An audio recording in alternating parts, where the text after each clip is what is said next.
Few organizations in history have inspired as much fascination, mystery, and controversy as the Knights Templar. Their story is one of faith, war, wealth, betrayal, and legend. For more than 7 centuries, historians, treasure hunters, writers, and conspiracy theorists have attempted to uncover the truth behind one of the most powerful organizations of the medieval world. While myths often overshadow reality, the true story of the Knights Templar is remarkable enough on its own. The origins of the Knights Templar can be traced back to the aftermath of the First Crusade. In 1099, Christian armies captured Jerusalem after years of warfare. The victory was celebrated throughout Europe, and thousands of pilgrims began making the long and dangerous journey to the Holy Land. However, traveling to Jerusalem was far from safe. Pilgrims often faced attacks from bandits, hostile forces, disease, and harsh environmental conditions. Many never reached their destination. Around 1119, a French knight named Hugues de Payens and a small group of companions formed an organization dedicated to protecting Christian pilgrims. Unlike ordinary soldiers, these men combined the lifestyle of monks with the duties of warriors. They took vows of poverty, chastity, and obedience while dedicating themselves to military service. King Baldwin II of Jerusalem granted them quarters on the Temple Mount, a site associated with the ancient Temple of Solomon. From this location came their famous name, the Poor Fellow Soldiers of Christ and of the Temple of Solomon, later known simply as the Knights. In the beginning, the order was small and relatively poor. The image often associated with their early years shows 2 knights riding a single horse, symbolizing humility and limited resources. Yet their mission quickly attracted attention. One of the most influential supporters of the order was Bernard of Clairvaux, a respected church leader whose endorsement helped secure official recognition from the Catholic Church in 1129. With papal approval, the Templars expanded rapidly. Donations of land, money, castles, and estates flowed in from across Europe. Nobles believed that supporting the order would help defend Christianity and secure spiritual rewards. Within a few decades, the Templars had established a vast network stretching from England and France to Spain, Italy, and the Holy Land. Unlike traditional feudal armies, the Knights Templar operated under a highly organized structure. They answered directly to the Pope rather than local rulers, granting them unusual independence. Their members included knights, sergeants, priests, craftsmen, and administrators. Every aspect of life within the order was governed by strict rules emphasizing discipline, loyalty, and religious devotion. On the battlefield, the Templars became legendary. Dressed in white mantles marked by a red cross, they were known for courage and discipline. Their role extended beyond protecting pilgrims.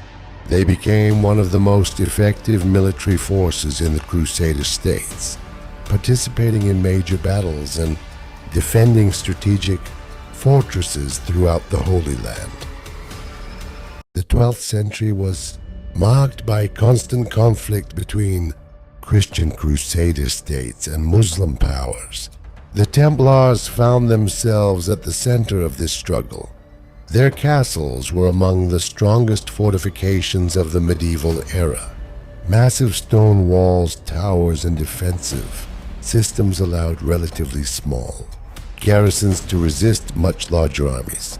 One of the greatest challenges faced by the Crusader states came from the rise of Saladin, a skilled military leader and statesman. Saladin united many Muslim territories and launched campaigns to reclaim lands captured. During the Crusades, in 1187, his forces achieved a decisive victory at the Battle of Hattin. The defeat shattered Crusader power and led to the loss of Jerusalem. Many Templars died fighting, while others were captured and executed. Despite this devastating setback, the order survived. New Crusades brought reinforcements from Europe, allowing the Templars to continue operating in the region. Over time, however, their role expanded beyond warfare. The organization developed one of the most sophisticated financial systems of the medieval world. Pilgrims traveling to the Holy Land often carried large sums of money, making them targets for thieves. The Templars offered a solution. A traveler could deposit funds at a Templar house in Europe and receive documents allowing withdrawal elsewhere. This system reduced risk and functioned in many ways like modern banking.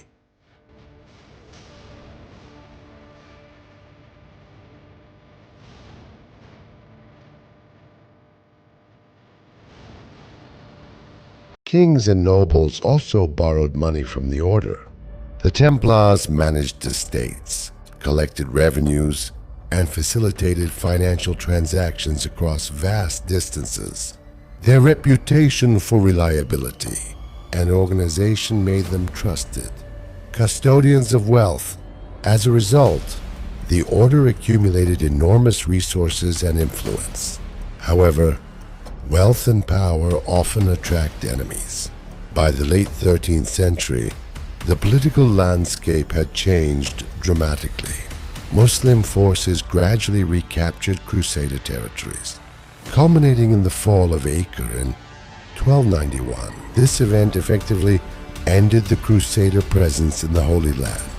Without Jerusalem or the Crusader states, the original purpose of the Knights Templar became less clear.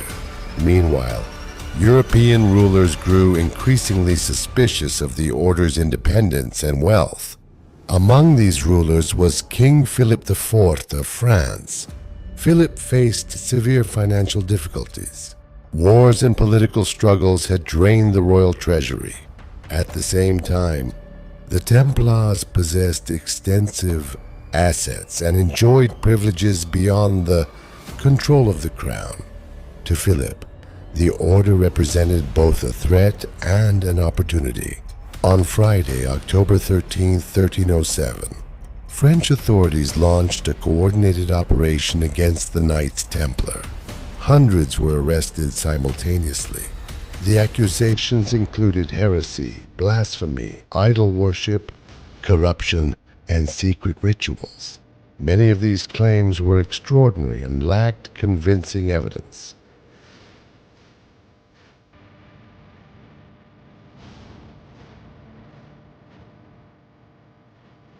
Under torture, some prisoners confessed.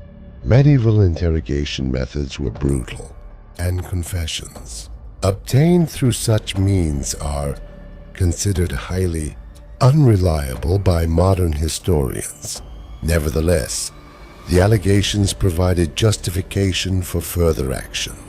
The most prominent prisoner was Jacques de Molay, Grand Master of the Knights Templar. Initially pressured into admitting certain accusations, he later retracted his statements and defended the innocence of the order. His resistance transformed him into a symbol of the Templars' final struggle.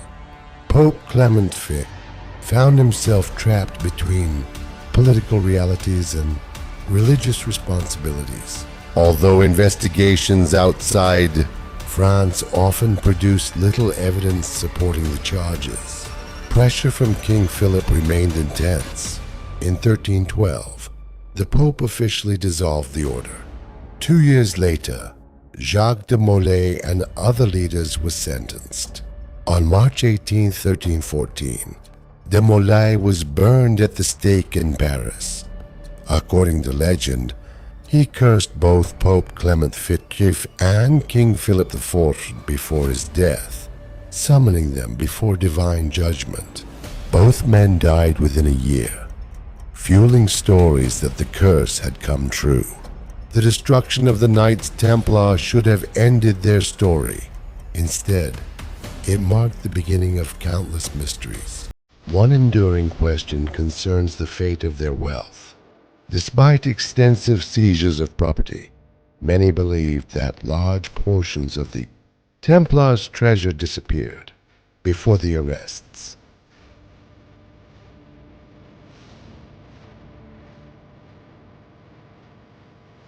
Stories emerged claiming that ships loaded with gold, relics, and secret documents escaped France shortly before the crackdown. Treasure hunters have spent centuries searching for these supposed riches in France, Scotland, Portugal, and beyond. Yet no definitive Templar treasure has ever been found. Another legend links the Templars to the Holy Grail.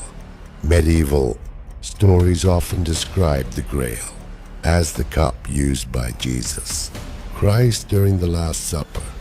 Because the Templars occupied the Temple Mount in Jerusalem, some theories suggest they discovered sacred relics or hidden knowledge beneath the ancient site. Historians have found no evidence supporting such claims, but the legends persist. Similar stories involve the Ark of the Covenant, secret scriptures, and lost records capable of changing religious history. Whether true or not, these tales transform the Knights Templar into one of history's greatest mysteries. The Order's legacy survived in unexpected ways. In Portugal, many former Templar properties were transferred to the Order of Christ, an organization that later supported Portuguese exploration. Some historians note symbolic connections between the two groups, though claims of direct continuity remain debated. Centuries later, the Templars became associated with Freemasonry and other secret societies. While historians generally reject the idea that the medieval order survived in secret, Templar imagery and symbolism influenced many later organizations.